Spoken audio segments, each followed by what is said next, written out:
Hello everyone, welcome back to YK Reviews. For today's video, it's going to be the final movie of the Chucky franchise.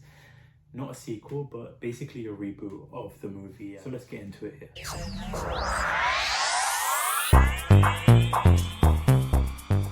With Child's Play coming out in 2019, it's basically the reboot of the franchise. There's a whole lot of backstory and all that stuff, which I won't get into. There's plenty of videos about that, but when they first announced it, I was a little bit worried and a little bit iffy with it because the look of the Chucky doll, I'm gonna say this right off the bat, I hate the look of this doll. It looks so weird and just doesn't look like Chucky whatsoever.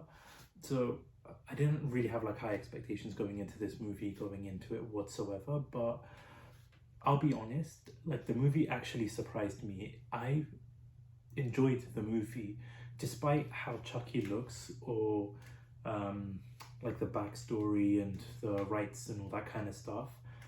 I found this movie to be entertaining.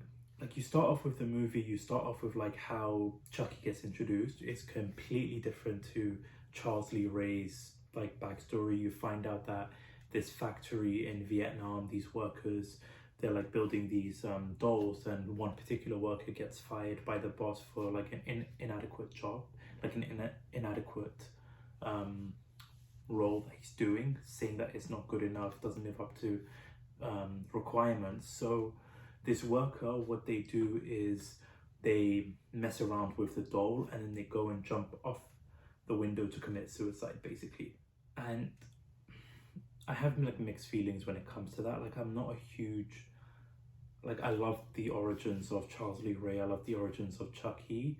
I know this is sort of because I know this is happening in real life around the world, these types of conditions that some of the workers are going through. So I like that they brought that into light, and I liked how it's being mentioned in this movie. But for me, because of being such a huge Chucky fan, and I like the origins of how the voodoo and the Charles Lee Ray transferring his soul into a doll, I really like that. So for me, the look of the doll, the name being Buddy, and then the origins of that, it just really gives me mixed feelings towards that. But once again, I do appreciate them bringing that into light and explaining that. But I wish they could have done a different way of how Chucky became Chucky. But you get the opening sequence with this, and so then you start getting introduced to the new Andy Barclay, and he's not the same age as the one in the Child's Play original movie, slightly older, and they give him where he's got a bit of hearing impairment, which I thought was a really nice touch. I really like what they did with this Andy. I think the child actor did a fantastic job. He really nailed the Andy Barclay role. He really played off of Chucky really well. I think he was a really good up-and-coming child actor, and once again did a fantastic job and really brought out the emotions of Andy in itself. So I really have to give high praise to this child actor here, and definitely thought he did a fantastic job there. So you get introduced to him, you get introduced to his backstory with his mother and their family dynamic. So you come to find out that Andy's father isn't in the picture in itself. He's got this stepdad, and basically they relocated to a new apartment. So what his mom does is, in order for him to cheer him up, she blackmails her boss to get this I'm gonna keep calling him a good guy doll because in this movie he's called a buddy doll, but instinctively for me it's a good guy doll. But this buddy doll, Chucky, basically, she goes and gets it for him to cheer him up, give him an early birthday present. So you get introduced to now Chucky and Andy, their dynamic. So that's how basically he gets the doll. And what I'll do is I'll give them props for what they did, because the movie came out in 2019. They sort of based it on more of a 21st century technology type base. It's not a regular doll. It's more of scanning you with Chucky. You get more attached to Andy in itself, so it's more technology based type, which I didn't mind. I thought it was a really nice touch. They brought good elements to that. So then with the Chucky being so attached to Andy, basically being the friends for life type role in itself, I like what they did. like the little elements that they have, like for example, one particular scene where like Andy's cat scratches him, Chucky, because he's so attached and like thinks that Andy's like his best friend, he goes and like basically kills the cat just for harming Andy. So I really like those like nice little details with that. I like what they're doing with Chucky when it comes to that, like how any harm comes Andy's way, he's right on there going to like kill and harm whatever's like trying to harm Andy. He even goes so far as, because of Andy's stepdad just like yelling at him, snapping at him, like being rude to him, kind of like the Phil from Child's Play 2 basically, but you don't hate him as much as you hate Phil from Child's Play 2. You come to find out also that like this stepdad is kind of like having an affair. He's married, he's got a wife and kids, and he's sort of having an affair with Andy's mum.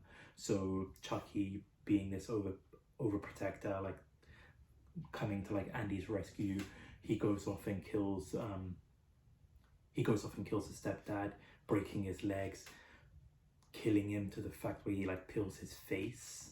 It was brutal. Like the kills were really good kills in this movie, not as great as like the Child's Play ones, the Chucky movies, but I liked the kills that they have, because like this Chucky doll is so demonic that he goes so far as to like peel his face and put it in a watermelon, which that in itself is just so messed up. So like going so far to doing that for Andy, you just kind of see his like Chucky's nature. So because of that, Andy disposes of Chucky, because with Chucky, like he sort of, as like this 21st century based doll, he's like learning all of this violence. Like there was one particular scene where Andy and his like friends were like watching Texas Chainsaw Massacre, and like so Chucky's watching this, picking up the violence.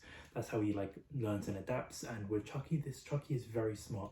He knows if he does something wrong, he knows not to make the mistake again. He knows how to like adapt. So once like Andy figures out that Chucky's killed the cat, Chucky's killed the stepdad, he like doesn't want to like be anywhere near Chucky, so he like throws him in the garbage along with his friends, because he doesn't want part of that. And so that's when you get introduced to the Mike Norris character, the detective Mike Norris. This detective, who's played by Brian Tyree Henry, I loved him in this movie. Like he is a tremendous actor. Like I watched him in The Bullet Train, and he did such a fantastic job in The Bullet Train. And so like watching him again here, I really enjoyed his role. He was very funny, he was very smart, he was a great addition to the cast. So I really loved what they did with like Brian Tyree Henry's character. So once he gets like introduced, he's starting to like investigate Andy, seeing like these little attachments, like all these little deaths are being attached to like Andy. So he's like starting to like investigate it. So then we come to find out like the maintenance guy, the tech guy in the building, finds Chucky, takes him to like his creepy little place, and you can just feel the vibe. Like you find out that he's installed cameras all over the building, and you've just got that creepy vibe to him. So because he takes on Chucky, he starts like messing around with Chucky, like basically playing with him to then make Chucky more like violent, more vicious. You see also that like Chucky sees on one of the cameras Brian Tyree Henry's mum mentioning how Andy's her best friend, which triggers Chucky. So then Chucky goes and kills Brian Tyree Henry's mum, which is so sad and so gut-wrenching. So that's when like you really see Mike Norris, Brian Tyree Henry's character, really amping up and like trying to like investigate this. And you have like I mentioned, little drops of him picking up the clues. So then you get it being brought to like the third act, which is where the technology base really comes into effect. So you've got the toy store, you have Andy, you have Andy's mum, you have Brian Tyree Henry, you have Chucky using all these same buddy dolls going off and like killing the employees, killing customers. Like there's just a chaos ensues in the store itself, and Chucky takes Andy's mum and tries to like kill her. So once Andy figures out that Chucky's got his mum captive, he's trying to kill her, he goes back. Like Mike Norris realizes that Chucky is behind all this, and once again, like as always with the third act, Chucky just goes through hell with this. You have him just going through torture. You got Andy basically stabbing Chucky. You've got Mike Norris shooting Chucky. You've got Andy's mum beheading Chucky. So I really liked what they did with that, and just that whole final sequence was very mesmerizing to like look at. It came across like I said, you get that little hints of the first Child's Play. It was so fun and so great to watch, and I really loved they did having Chucky go through all that hell. So I thoroughly loved it, and you basically, due to all of this, all the dolls are being recalled. Then you see like a little flash of like red light in one of the dolls, thinking that it could be like Chucky again. So you kind of like hint towards a potential sequel, another type movie, which honestly I wouldn't mind, because like I said, I really enjoyed this movie. It was very fun to watch. It didn't succeed my expectations, like because of like the design and because of the name and all that stuff. I was a bit hesitant because of like, I love the Child's Play Chucky franchise, but this definitely did a good job in the movie. And if there is a sequel coming out, if they do eventually do a sequel, I honestly wouldn't mind watching it, because I really like this Chucky universe. I loved this movie, and I definitely would recommend it if you are wanting to get into like the Chucky franchise, or if you've seen all the Chucky movies and you're hesitant about this. I definitely think you should give it a go. It is a good movie to watch. So for this one, I definitely highly recommend. If you've seen the movie, let me know down in the comment section below what you thought about it, what your thoughts are, what you thought of the movie in general. Let me know down in the comment section below. But thank you so much for watching. This was all the reviews for all the Chucky movies here, from the Child's Play to the original one to all the way down to like the reboot in itself. Keep an eye out on the channel. I'll be reviewing the Chucky series later on this month. The next horror review movie is going to be the Halloween one, John Carpenter's Halloween. So keep an eye on the channel. Watch out for all of them. We'll be reviewing Halloween 1 all the way up until Halloween Kills. And then with Halloween Ends coming out later on this month, we'll also be doing a full review on that. So keep an eye out on the channel for that. Hit the subscribe button, like button, notification bell, so that you don't miss out on any videos here. But again, thank you so much for watching, and thank you so much for listening. This is YK Reviews.